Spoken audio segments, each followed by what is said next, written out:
আসসালামু আলাইকুম ওয়া রাহমাতুল্লাহি ওয়া বারাকাতুহু। সম্মানিত দর্শক, ভোটের মাঠে জামাতের বিপুল শক্তিকে অবহেলা করেছে বিএনপি। আরেকটি বিষয় দর্শক খেয়াল করবেন যে ভোটের মাঠে চিত্র পাল্টে গেছে।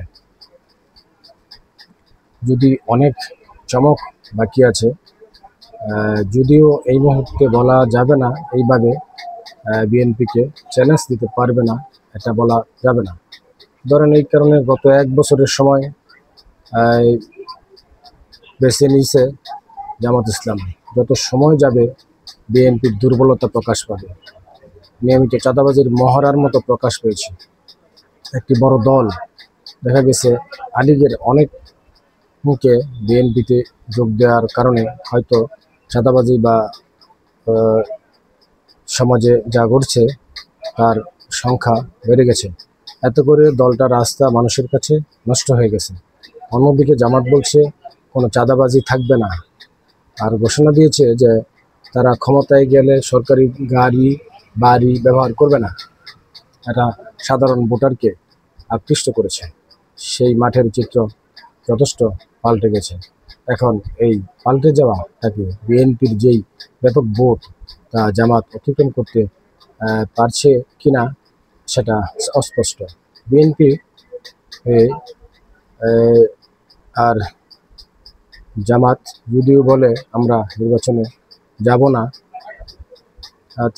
জামাত বলে আমরা নির্বাচনে যাব এবং সৎ লোকের শাসন, চাঁদাবাজি মুক্ত দেশ গড়ব, আমাদেরকে ভোট দিবেন, এরকম কিছু বলতে পারছে না কিন্তু বিএনপি। সাধারণ মানুষের কি পরিবর্তন হবে সেটা কিন্তু দেখার বিষয়। অন্যদিকে বিএনপির প্রসঙ্গটা হয়তো সেই সময় মানুষের কাছে স্পষ্ট হবে।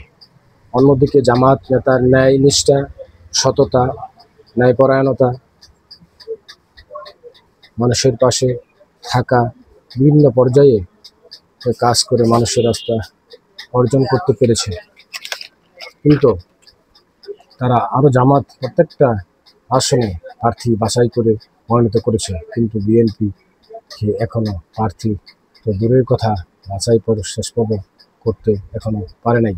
এই দিক থেকে জামাত অনেক এগিয়ে আছে।